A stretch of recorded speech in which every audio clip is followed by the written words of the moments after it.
everyone, welcome back to my channel and welcome to part 2 of the Q&A video. If you're new here, welcome. My name is Kristi. So I currently follow the WW Blue program, and my channel really consists of like meal preps, meal plans, weight loss related things. If you're not following WW or you're not even following any weight loss program, you can still get tips and ideas from my channel as far as meal prepping and meal planning. So I would love to have you. Make sure to hit the subscribe button and click the notification bell so you're notified anytime I upload new content. So this is part 2 of a 2-part video on my Q&A. So I have a Q&A part 1 out there. I'll be sure to link down in the description box below. So if you haven't checked that out, make sure to go check that out. That one was more about my personal life and my weight loss life. This one is more about the YouTube channel, and it's going to really dive deep into some things. So if you just want to know, general things like who I follow, how long I've been doing YouTube, how much time I spend doing my videos, things like that, I'm going to address those first, and then I'm going to dive into more detailed things about the equipment I use and some tips for those of you who are really wanting to start a channel. But even if you're not planning on starting your own channel, I encourage you to watch this all the way through so you can kind of get an insight of what some of your favorite YouTubers do behind the scenes. So there's a lot involved than just putting a camera up and talking to it and and hitting post on YouTube. It's not like when you go live on Facebook and you go live and you're done and you go on your way. There's a lot more involved. So I'm going to kind of share some of that with you. All right, so what are some of your favorite YouTube channels for meal prep, lifestyle, general entertainment, etc.? For finance related things, to kind of learn about different things of finance, I follow Kelly at Freedom in a Budget. I actually first met Kelly through YouTube. When I first started, she was following WW, and it was actually Weight Watchers was freestyle back then. And I think we might have done a collab or something together, but that's where I first came across her channel. But she really focuses on finance, and she has a lot of great tips about finance, so I like to get tips from her.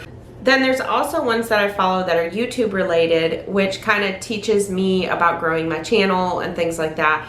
And those are Sunny Lenarduzzi, which Sunny, I honestly just like her personality. I like her as a person, and I just like hearing what she has to say. So I watch her. Think Media, I get a lot of ideas about tips and tricks and equipment to use and a lot of different things. I get a lot of information from that channel. It's called Think Media. I'm starting to look into the analytics of my channel and kind of just get an idea of what people like and don't like.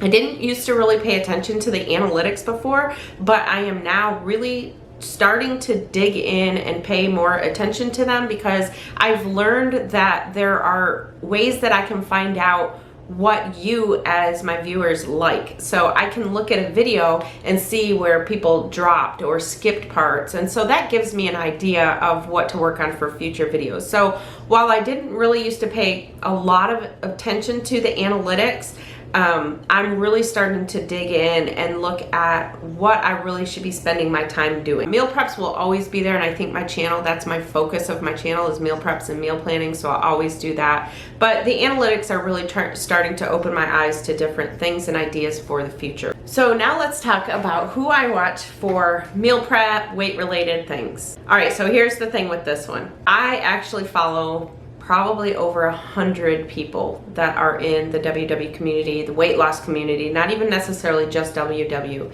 So for me to sit here and go through everyone, it would be impossible. When I first started and I realized that there were people, to watch, I was watching them and I would become friends with some of them, and I felt like I needed to watch their video and I needed to watch it all the way through. I would let their ads play through so that I could support them.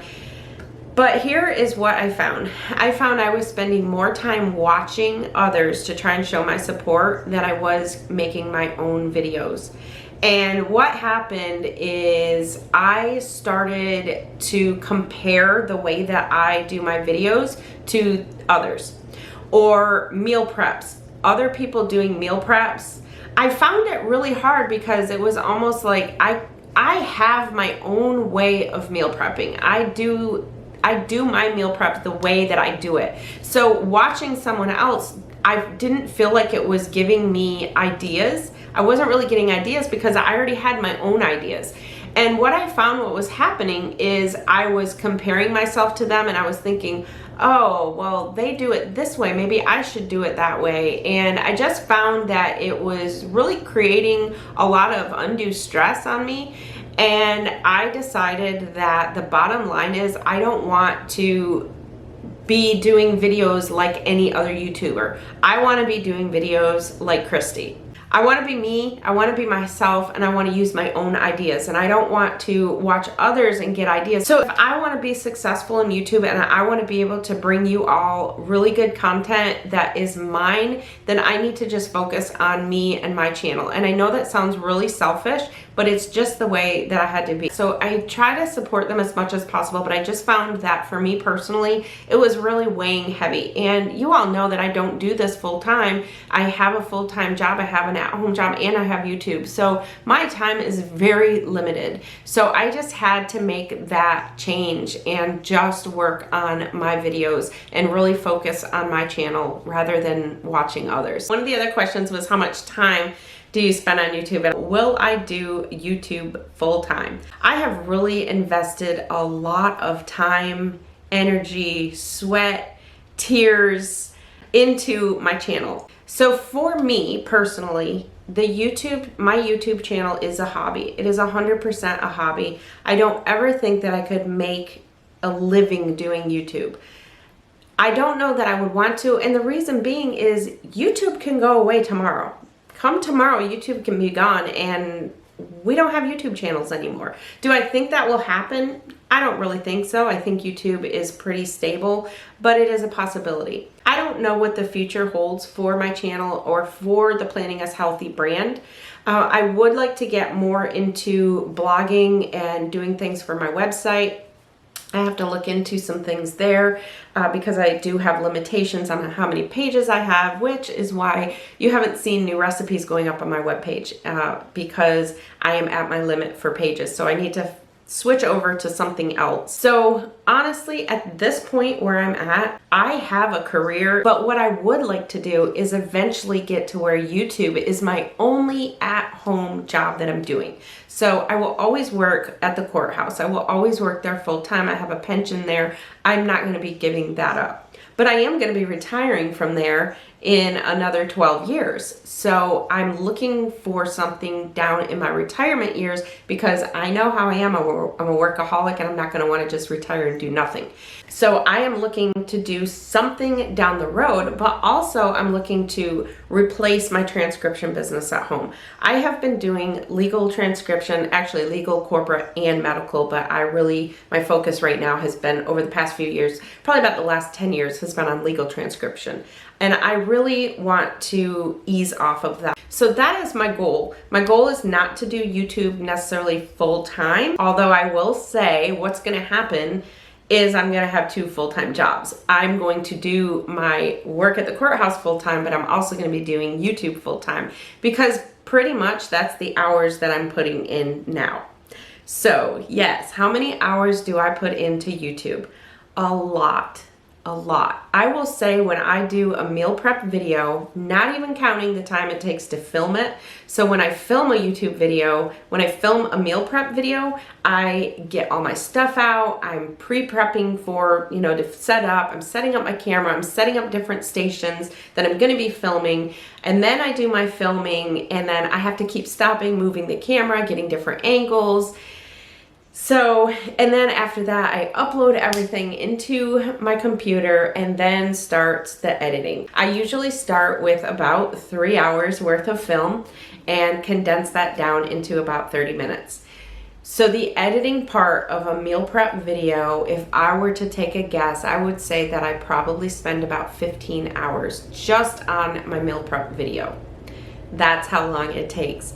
I don't want to just put the video up and not have it be a little bit entertaining. It takes a long time just to pick out the music. I'm using Epidemic Sound, which has a ton of music, and I don't want to just go on there and pick any song. I want to try and change things up. I want to use different genres of music and kind of change things up each week. So that takes a lot of time. And then I go through and I take out I say and a lot, so I try to make sure I'm not doing an overuse of those words. I've noticed that I use the word so and actually quite often, so sometimes I'll try to take that out if it sounds real redundant. So there is a lot of other things that go on than just hitting that record button, recording and uploading the video. There is a lot of behind the scenes work that's involved.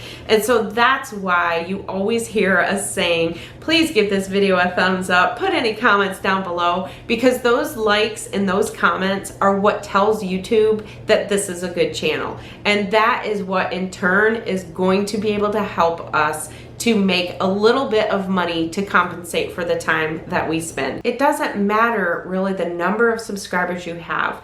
It's about how many people are watching your videos and how many people are engaging in your videos. So the next question is, are there times when the social media world feels overwhelming, and how do you deal with that? I can't even tell you how many times I get overwhelmed. I feel it inside. I start getting anxiety. I sometimes start getting panic because I just have so much information in my brain that is just all jumbled, and I have to take time and write things down. That is the only way I can deal with it. Slow down, write things down, have a to-do list. So yes, it does get very overwhelming, and sometimes I just have to take a break. I had to slow things down in March when the pandemic hit. It was just too much in my mind, too much boggled in my mind.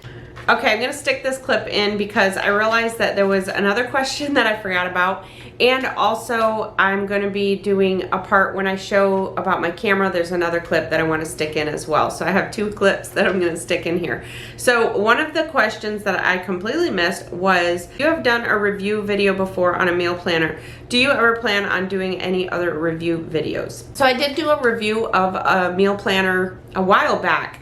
I did a Skinny Taste review. So you all know that I used to always use the Skinny Taste meal planner book before I started doing my own. But I did a review of that, and that was just on my own personal time. Skinny Taste didn't even know I was doing the review. I purchased that book. I did not get it for free to do the review or anything like that. But there was another meal planner, I think it was called Apples and something. I can't even remember the name of it right now. But they sent me that meal planner. They reached out to me, asked me if they could send it to me for free. I didn't have to pay for it, and for my honest review. And so I did that, gave an honest review, and it was a nice meal planner, but it was just a little bit too small for me to be able to write.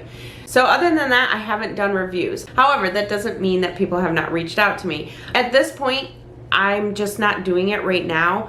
And let me share with you why I am not doing it right now. First and foremost, my time is very valuable, and I really don't have a whole lot of extra time. I want to bring you the content that I know that you all like me to bring you. A lot of the emails that I get don't have anything to do with my channel, and I'm not going to review a product on my channel if it doesn't align with what my channel is about. So a lot of things I get are requests to review toys. And while I would love to get a free toy for my grandson, I don't think that would be appropriate for me to use my channel as the outlet to share and review a toy just to get a free toy for my grandson. It doesn't seem like that would be responsible, ethical, whatever the word is. Some of you may say, hey, we want to see toy reviews. We have children, we have grandchildren. And that's fine, but just it doesn't really align with my channel, and so that's why I don't do those ones. But there are other ones that I have looked into. There was actually one that I was almost doing a sponsored video for. So that company basically was going to pay me to do a review. They were going to send me the product, and they were going to pay me a fee that we would agree on for me to use my valuable time to share the product with you. So a review video basically is where the company reaches out to you. They say, hey, we can send you this free product and you can review it on your channel. And so you're not getting paid to review it, you're just getting the product for free. Those are pretty much what a lot of them are, is they just want you to review the product, they'll send you the product for free, and you do a review on your channel, you say whether you like it or don't.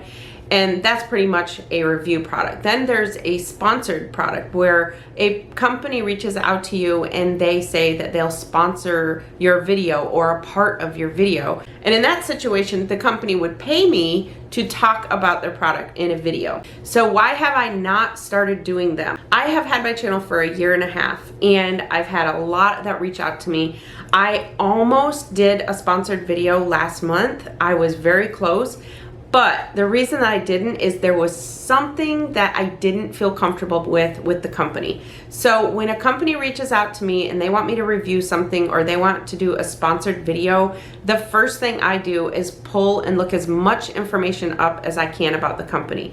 Because if I'm going to be talking about the company or promoting a product on my channel, then I want to be able to trust the company. I want to know that they're good. I want to know, I've done my homework. And basically the reason being is I want you to know when I start doing reviews and sponsored videos, I want you to know that even though a company is paying me to do that video, you will be comfortable knowing that I've done my research and I don't just jump on every opportunity. So that's basically why I haven't done any sponsored videos or any review videos so far, because I just haven't found any that really align with my channel or companies that I feel that I can trust. But with that being said, there will be future ones, and so I want you to understand that when you do start seeing those, you can feel comfortable knowing that I've done my research and I believe in the product, or I would use the product myself.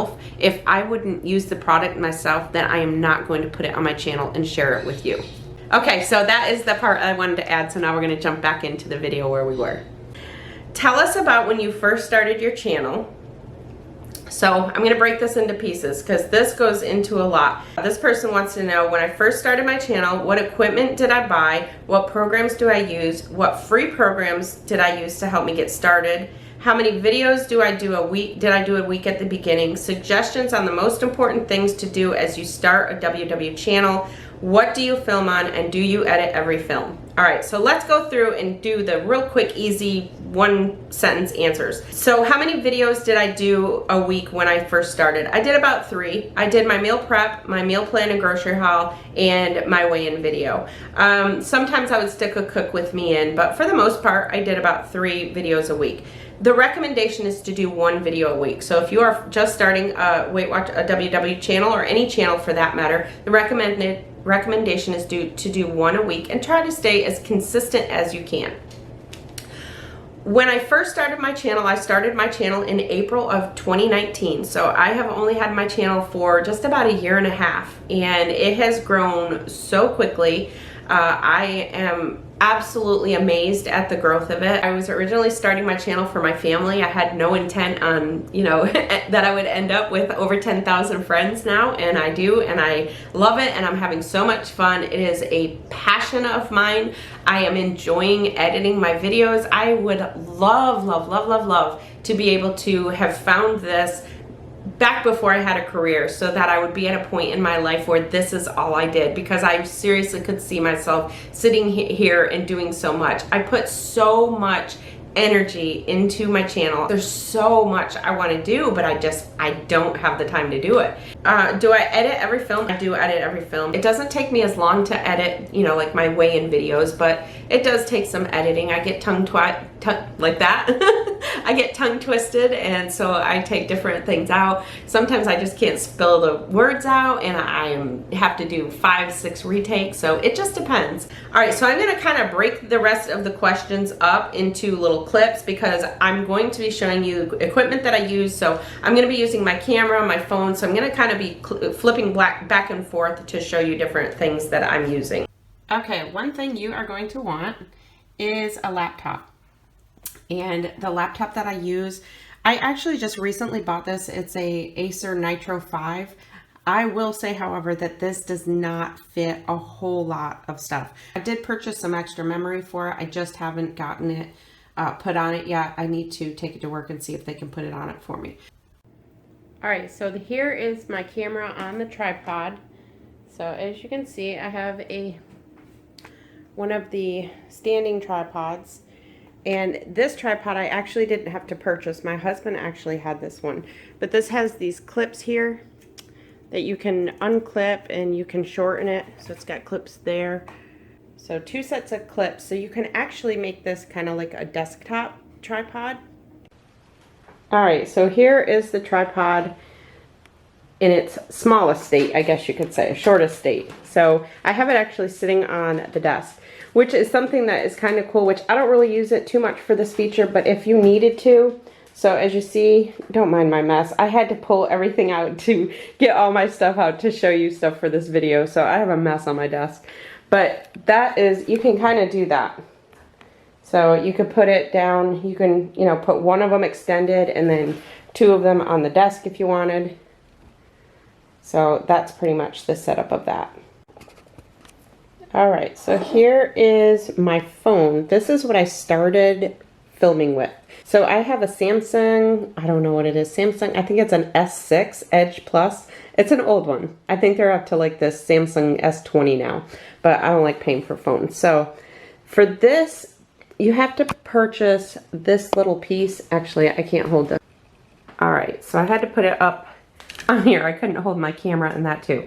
So in order to have the phone on the tripod, you have to purchase this little piece because see, the camera actually sits, it screws onto this piece, or you can screw this onto that piece to use your phone. So your phone just sits in this. There we go. So that's what the piece looks like. And so it stretches to fit your phone. So your phone just sits in there right on the tripod. And that is how I started filming. I only used my phone. I would set this up in my kitchen for my meal prep. So the color, the lighting is a little bit like, I notice a difference now looking back at my previous videos, but honestly, not a whole lot. So if you are just starting out, definitely you could start with your phone. All right, so this is me filming on my phone right now. So see if you can notice the difference between the camera and the phone. Usually the lighting is a little different, but it depends on the lighting that you're using. I have no ring lights over the phone. I have nothing. I have actually a window behind me and I have a window over to the side of me. So really when you're filming, you want to be facing the window. So let me show you what it does when I turn and face the window. So as you can see, the lighting is a little bit better.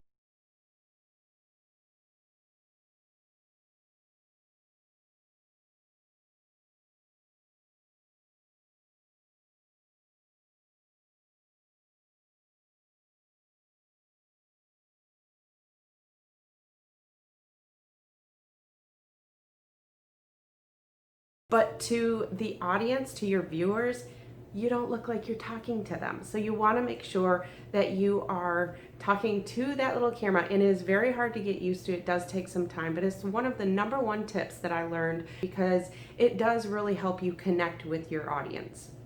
So the camera that I use is the Canon EOS M50, and I love this. This is the camera that I ended up purchasing probably about maybe almost a year after I started my channel. It has a flip out screen. You want to make sure to look at the little camera hole, not at yourself. So when I have this on, this is where I show up. So it's very easy for me when I'm filming to look here because I want to make sure that I'm in the center of the picture. I want to see the facial expressions I'm making, things like that. But I need to look here. I need to look into the audience. So that's the way that I remember it, is I think that my viewers, my friends, my audience is inside here and I am in here. So if I want to be talking to my audience, I need to be here. Now, if I'm showing something, obviously, like right now, I want to see where my camera is going. So right now my eyes are looking at my camera on the screen. So just a tip that I learned. So this is the camera that I use. It does a lot of different things. The lens, I bought it as a kit. It has, it came with 1 lens. You can purchase more lenses, but this is just what I use. I just use what it came with. I'm going to talk more about the camera, but I want to get you back. I want to get the camera back on the tripod so I can be doing it through the camera. But I do want to show you, this is the microphone that it came with. And this is the microphone that I use when I am doing my meal preps. I don't usually use it like if I'm really close like this, but when I'm across my kitchen, I do because the echo can carry.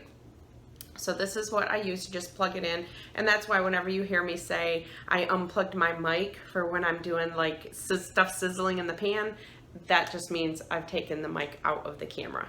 So that is the mic that it came with, and I just wanted to show you that. Okay, so I have the camera back on the tripod now.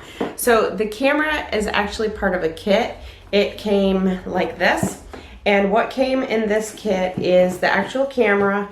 It came with the lens that's on it, just the one lens, and then it also came with a battery pack, one battery pack.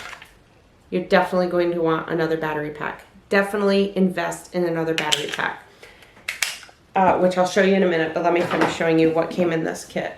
And the other thing was the battery charger, which was what I just showed you. So this is the battery pack. This is the battery charger. So that's the charger, the battery pack. It came with a strap, and that's it. Now there are different lenses that you can buy. Like this lens that I have does not do a really good zoom, but for now it does what I need it to do. Speaking of a battery pack, you are going to want to purchase a battery pack. So I ordered this it's called Power Extra, and I will be linking this down below. Everything you see here today will be linked down below. So this basically holds 2 battery packs. So I ordered 2 battery packs, and basically you just put each battery pack in there. You can charge them both at the same time. So I just keep these plugged in. I usually have 2. I actually have 1 in my camera right now. So I actually have 3 battery packs now.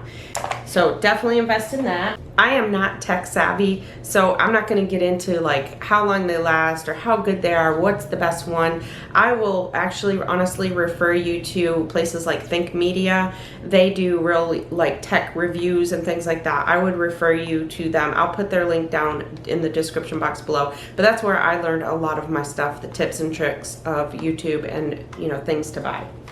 The next thing you're going to want is, if your computer does not have like a spot for an SD card, which my old computer had it, so I didn't have to worry about it. And what I mean by that is your SD cards look like this. So this is the card that goes in your phone, or this is the card that goes in your camera. So if you don't have a slot for this on your laptop, then you're going to need something to plug this into to put it into your laptop. So the Acer Nitro that I have does not have a spot for an SD card. So I had to purchase this card reader. It's a SanDisk card reader, and this is what it looks like. And basically you just take your card and you slide it in there, and then you just put that in the USB slot in your computer.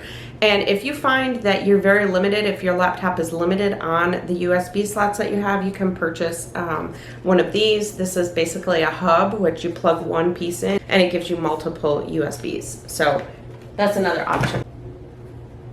All right, I'm going to stick this clip in here because I realized when I was doing the clip about showing my camera, I didn't talk about the SD cards very much. So these SD cards, my camera came with a 32 gigabyte, I guess it's called. I'm not real tech savvy.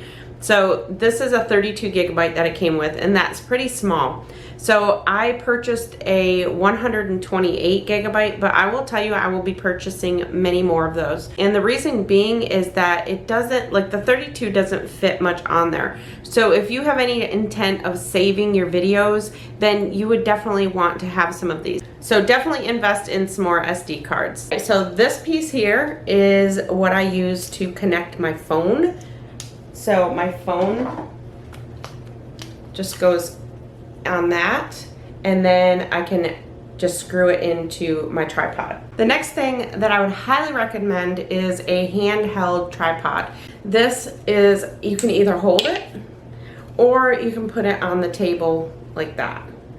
And so this is good for if you want like close-up things. I used to use this for close-up, but I found that it was really hard for me to see. And now since I have my regular tripod that can go down pretty low, that's what I use. So I don't use this a whole lot, but this works the same way. If you're gonna be using your phone, then you need this extension piece. If you're gonna be using your camera would just twist right on there.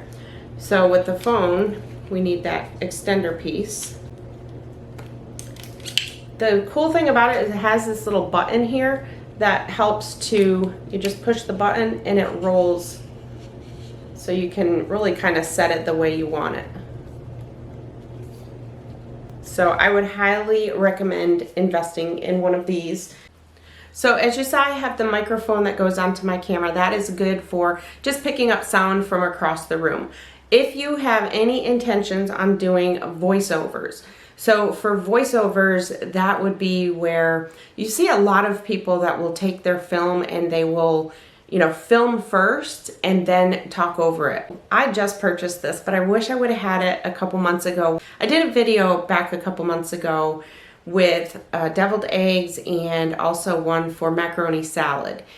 And when I did it, my grandson and my son were here. So my grandson was running around. It's very chopped because I was trying to take out everything that was going on. Had I had one of these, what I could have done is just put that camera down, just carried on my way, and then I could have done a voiceover afterwards. So I could have done a voiceover saying what I was doing. So you definitely want this for that. Or if you do plan on doing any type of podcast or anything like that. This is very important to have, and make sure that you get a pop filter with it. So you want the pop filter to go in front. So when you're talking, basically what this does is it takes out those harsh P sounds. You can tell if somebody is using a pop filter in a video or not, because if they were to say something with a lot of P's, you're gonna almost hear like the breathing and the pop of the P's. So this takes that pop out and makes the P's, you know, just a little bit more light, and takes away some of the breathing noises. So you're not hearing as much breathing. This is a USB one, so it hooks right to my computer. But this came with a kit, and this, I think I paid about $50 for it, but I think now they are a little bit more expensive. I think I want to say that my daughter-in-law wanted one because she wants to try and get into film for like voiceovers and eventually work for Disney. And I think that they're about $65 now, but well worth it, and the sound is really good. So this is a kit. It comes with a USB microphone, USB cable, microphone, desktop stand, pop filter, foam windscreen, and user manual. So basically everything you see there on the side, which is what I have all put together basically. So definitely something to make an investment in if you are going to be doing voiceovers, but not something that you need to start a channel. But for me, honestly, I never used one of these. I've used it once. I just don't do a whole lot of voiceovers. I feel like I honestly prefer just kind of doing my videos just as I'm going. But I have to say that now that I have this, I may be more apt to do a few more cook with me's, because sometimes I just can't do, I can't film a cook with me because there's just too much going on in the background. You know, I got to kick my husband out of the house and different things like that. It very well may be that I come to where I do more voiceovers, but definitely not something that you need to invest in. I'm gonna put a little clip in this video just to show you what the voiceover sounds so that you can hear that. I'm going to insert that right here. Broccoli and cream cheese Hasselback chicken breast. This is actually an old video that I had out there back from the freestyle program. So I decided to pull the video and just do a voiceover to show you how to make this. So the first thing I'm doing is spraying my foil lined pan with cooking spray. So now let's talk about lighting. I do not have any big lights at this point. Eventually I do want to invest in some lights, but right now I use the natural light. So as you saw me, I moved my camera over to where I'm more facing the window. So you always want to make sure that you're facing the window. Never have a window be behind you, because this is what will happen. You always want to try to face your window if possible, because otherwise the light is just not good. So one thing that I did invest in though is this little tiny ring light. And what this does is it sits on your phone like that. So if you do need a little bit of light because you're using your phone, but I don't necessarily hook this up to my camera. However, I've kind of hooked it onto the microphone and let it sit there, especially if I'm over my stove where there's not a lot of, my overhead on my stove isn't a very good light. So I have used that. What I find this great for is pictures. So if I'm taking food pictures, I will use this on my phone, and that it comes out good for pictures. But other than that, I really don't use much lighting. I just use natural light. But If it's dark, you could go back to some of my meal prep videos and see where it's dark. It almost makes my kitchen kind of like a orange color. So if you plan on doing a lot of videos where it's nighttime and it's really dark in your house and you don't have a lot of light, then you would probably want to consider investing in some light kits. Okay, so as you can see, it's now later, it's nighttime. It's not really dark yet. Let me show you. See, not really dark. It's just the sun has gone down. So you can see the lighting if you don't have lights, if you don't have ring lights. Now I could shut my overhead light off, and honestly, I have a light behind me, so that's creating some problems. I really need to shut that light off behind me. But this is where my little tiny ring light does come in handy. So this has 3 different, let me show you. I am actually on my camera, and I'm just gonna clip it, I just hang it. So it just opens like that, and I just kind of hang it on the side of the microphone. And then there's 1, 2, and 3. So as you can see, it gets some very good lighting for that little tiny ring light. So that is perfect. So you don't necessarily have to go buy all those great big studio lights that a lot of people have, like the umbrella lights and the huge ring lights. It's definitely something that eventually I do want to invest in, but right now I haven't found the need for it. I don't film enough at nighttime in order for me to really require that, and this works perfect in conditions like this. Is the lighting perfect? No. I mean, we could probably do something different, but for the cost, for the great big studio lights, this is definitely a better investment. I also want to mention in this, because I think I failed to mention it earlier, and that is when I first started, I didn't have light, I didn't have the ring light, I didn't have a camera. All I had was my phone, and I think my husband had found the tripod. I don't even remember at what point he found the tripod. I honestly remember stacking up books at some point to do like a cook with me. But I do remember my very first video, I think, was like a meal prep video. So I must have had the tripod. He must have found it for me prior to that. So if you're not doing like meal prep videos where you have to be standing across the table and you're just going to be starting by talking or something like that, you definitely could use just your phone, holding your phone, and maybe even some books to prop it up on. So you don't have to invest in a whole lot of things. And as far as the software, there are a lot of free programs out there that you can get started on, and then you can eventually add as you go. So that's where I am. I'm at a point where I am having so much fun with this, and I'm just starting to make some investments. Even though right now, budget-wise, I'm kind of flipped upside down. I have way more going out than I have coming in, but that's okay because I'm having fun with it. It's a fun hobby. I'm making amazing relationships with people, and that's what's important. So let's get back to the video. So I think that pretty much covers it for the equipment that I use. If I find something else, I'll just kind of slip it in here somewhere. So now let's talk about what I use for my editing program. So I have not purchased any type of big editing program yet. I would like eventually to use Adobe Premiere Pro, but I'm not there yet. So right now I'm using a program called HD Movie Maker Pro. It is just a very simple, basic editing program, but I can do quite a bit of things with it. So I think I purchased the Pro version for maybe like $10, something very cheap. It doesn't do a whole lot of things, but it does everything that you see in my videos is made on that. The other one that I use occasionally is OpenShot. I have used OpenShot, and that is free. You can just download it onto your computer. OpenShot does take a lot of your memory from your laptop, so you want to be careful. Make sure that if you don't have a lot of room in your laptop, then you probably don't want to use something like that, which is partly why I don't have any of the other big ones, because they do take up a lot of space in your laptop.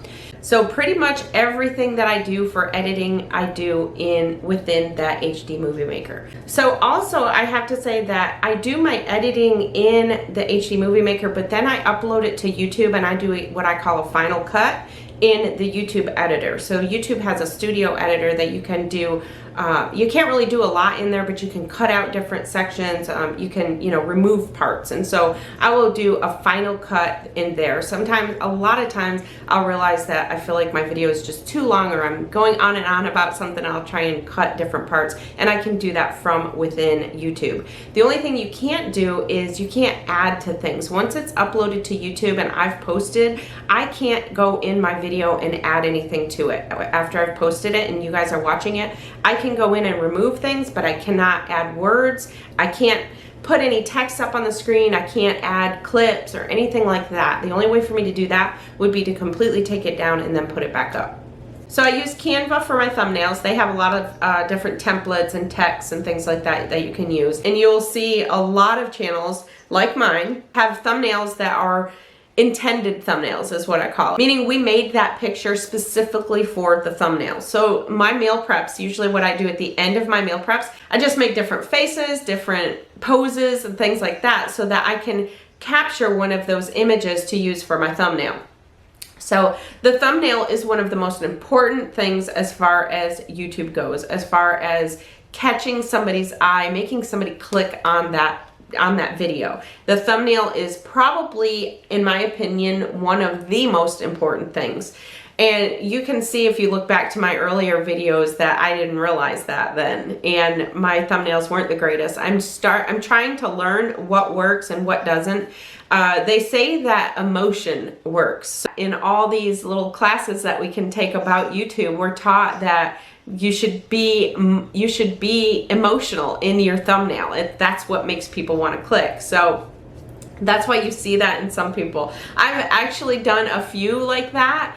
It's not natural for me, so it feels a little bit awkward. It's not natural for me for a thumbnail, is what I should say. In my everyday life with my friends and family, that is me. I'm cuckoo like that. But for putting myself out there for people who don't know my personality and don't know me, it's not a natural feeling for me, because usually that's the way I am very, professional, down to earth and quiet, until you get to know me and you realize that, okay, she's not just a dud, she's fun to be around. So the thumbnail is something that I spend a lot of time on. The other thing is there's a lot that you have to do once you upload the video to YouTube. After you've done all your editing and you've uploaded it to YouTube, first of all, you have your thumbnail that you need to make. The next thing that you have to do in YouTube, which is probably the second most important thing, is your title. So your thumbnail and your title are two of the most important things, because if you think about it, when you are going through and you're looking for something, the first thing you're drawn to is that picture that's over to the right, and then the second thing you're drawn to is what is it about. And that's what's going to make your mind decide whether you're going to click on that video or not. So that's why it's very important to spend time in your thumbnails if you want to be discovered, which I do. I want to be discovered. I have no shame in saying that. I want to be discovered. I want my channel to grow. So that is something that I spend time on. So now we've got our thumbnail, we've got our title. Now we have to go into that big description box, which a lot of mine is by default. I share with you different codes that I use. I think I have like Walmart, Instacart, and Misfits Market or something in mine. I also have all my social media tags. So those I set as a default, and that stays in there. But for my meal preps, I also add all the direct links to the Amazon items that I used. I used to just put my store and figure you can go there and, look through my store. But I found that for me, I don't want to go looking through somebody's store. I want them to give me the direct link to what they just used. If I see in their video that they just used something, I want to be able to go in that description box and I want to say click and I'm there. I don't want them to just give me their store in general and then I have to go through looking through their store. So originally I used to just share with you my store because I figured that way if there were other items you wanted, you could find them. But now I just give you the link, the direct link for what it is that I use. And then you can always, once you're there, you can always go to my store from there. So that's a lot of work going in and getting the URLs for everything that I use there. And then the other thing is all the recipes that I use, those have to be put in the description box. Then we go down below that and then we have our tags. It's what is like our tag words. So those of you who use Instagram, every time you put a post, you put all your different tag words so that it can get noticed. that's what we have to do in YouTube as well. So we have tags, tag words that we put in. We can have up to 500 characters, I believe, and that goes in there too. Then we have the end screen videos. So at the end of every one of my videos, you see that I have what's called an end screen, and I usually have a couple videos that are attached to that, as well as my subscribe button. So we have to set those up in there as well. As far as music, you can get a lot of your music free from YouTube. They do have a lot of music that they offer. In fact, that's all I used in the very beginning. But now I'm really getting into the music part of my videos, and I'm really enjoying doing it. Because of the way that I meal prep, a lot of what's involved in my meal prep is chopping things and cutting things and, you know, different things like that. And the reason that I prefer in my videos to leave that in is because my focus is on meal prep, and my focus is to show people the time that it takes to do a meal prep so that you can be ready for your week. And I feel like if I take all those parts out and just say, okay, now I'm gonna do my chopping and I'll be right back, I'm gonna end up having a 10-15 minute video, and I feel like it's gonna give the false impression that my prep took, you know, a half an hour, and that's not the case. So I go through and show that chopping. You can always, you know, fast forward through it. Of course, the YouTube algorithm is gonna say, oh, people aren't liking your video, they're fast forwarding through it, but that's just the way that I choose to do it. So because of that, I do like to, I really was kind of getting bored with the music that was being offered just in YouTube. So I wanted another option, and I'm now using a website called Epidemic Sound, which has a lot of music. It also has a lot of sound effects. So you may have noticed in a few of my videos, I've been doing sound effects. I think one vlog, I showed a picture my husband made like a whistling sound. I did the laughing sound at the beginning of my last blooper, things like that. It has a lot of things like that that you can use, and I do pay for that. That is $15 a month for that. So that is one investment that I did make into it. Okay, so I know this part 2 is going to be another long one, so if I missed any of your questions, I apologize. Make sure to put them down below. So I will try to link the channels that I mentioned as far as starting YouTube channels. I will try to link all the equipment that I use and all that down in the description box below. And I think I may have forgotten something, so if you see me in different clothes on a different day, I'll come back and put in another clip if there's something that I forgot. Alright, so I hope y'all enjoyed this video. If you did, please make sure to give it a thumbs up. Like I said, the thumbs up in the comments, even if your comment is just to say woohoo, that's all that matters. That engagement is really important for the YouTube algorithm. So I want to thank you all so much for watching. If you're new, I hope you'll subscribe to my channel. Make sure to give this video a thumbs up, put any comments down below, and I'll see you in my next video. I'm Kristi, and I'm planning us healthy.